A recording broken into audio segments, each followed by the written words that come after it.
What I'm going to talk about now is Christmas in England. A few of the general traditions, but also just how I celebrated it with my family, and a few of the things that I did. In England, and I think it's perhaps because of the cold weather, we like to start celebrating Christmas a little earlier than here in Spain. Another factor that affects this is the fact that we don't celebrate El Dia de los Reyes.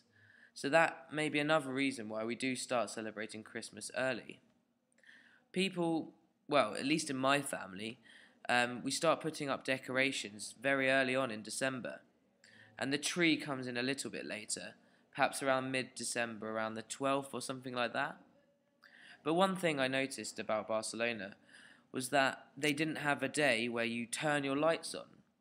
In my town, Bedford, and in many other towns around England, that will be an event.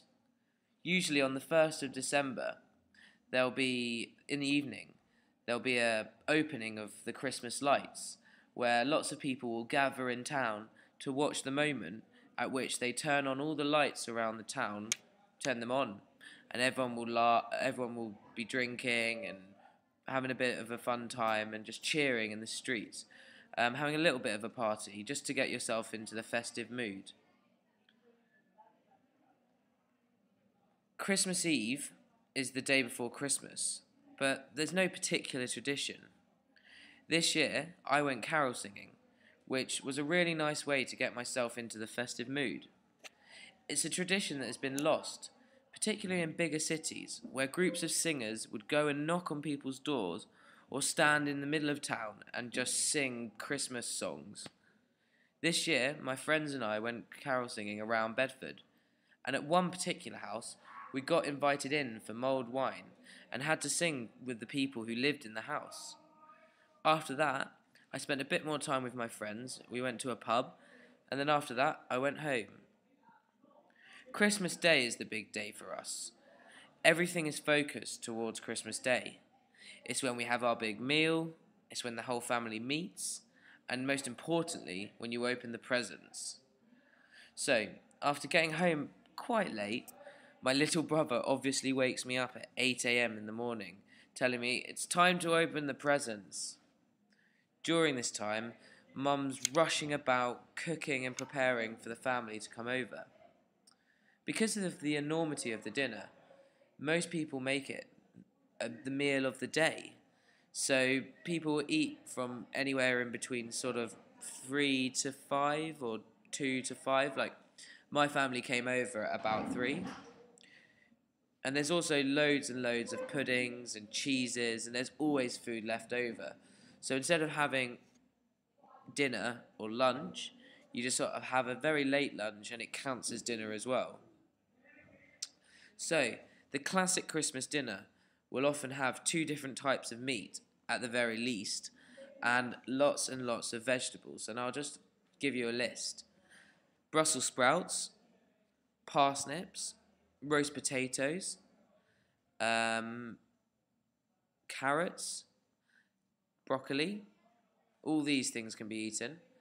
But then when it comes to the meat, it's traditional to have either a turkey, beef, chicken as well. But one of my favourite things is something called pigs in blankets, which is basically a sausage wrapped in bacon, and it's absolutely delicious. Something else I love is something called stuffing, and it's basically breadcrumbs and sort of ground up vegetables that you stuff the chicken with, cook it inside the chicken, so when you take it out, it has all the juice and all the flavours from inside the chicken. We also have a lot of condiments to put on the side. For instance, applesauce, if you've got pork products, cranberry sauce, which we use with turkey, and mustard as well. One of my other favourite things is gravy. Gravy is just the sauce from the chicken or from the turkey or from the meat, just any of the meat, mixed in with some stock cubes to make a sort of sauce to put on your meat. After that, in my family at the very least, we often eat a cheese board. There's various cheeses that are traditional to have at Christmas. And there will be almost definitely a Christmas pudding and a Christmas cake. Both of them are fruit cakes, but a Christmas cake has icing on, and a Christmas pudding is one that's set alight and is also made at least 2 or 3 months before or prior to Christmas, and that's why you put brandy on it and set it alight so that it burns away any of the bacteria. And after eating, it's inevitable that everyone's very tired because in England there's a very strong culture of drinking, and particularly within the holidays. For instance, my dad was trying to get my brother, who's only 16, to drink. And he was offering him wine and beer and all sorts, and it just seems that in England, around these festive times, all the adults love to get very drunk. But after dinner, you sit around with the family, you play some sort of board game or charades or something like that, but then, eventually, it's time to go to bed. And the sad thing for us is that that is really Christmas over.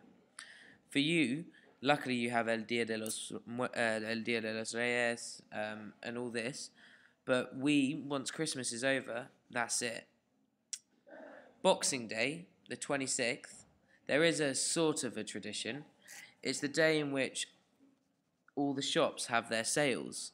So, they will open very early on in the morning, and sometimes you can get more gifts on the 26th because everyone will have been to the sales and you'd receive another gift. Another little tradition that we do is to leave mince pies and a glass of milk for Santa and a carrot for his reindeer. I could remember when I was younger when I used to leave the mince pie for Santa and the glass of milk and the carrot, and in the morning when I'd come down, obviously my parents had eaten it, but I didn't know that. And I thought, wow, Santa's real. But yeah, that's Christmas really in England. I'm not sure which one I prefer really. I think it's great that you over here get such a longer festive period, but whereas we focus a bit too much on Christmas Day, and I think that's a bit of a shame. But yeah, I thoroughly enjoyed myself, and yeah, it was a lovely, lovely time.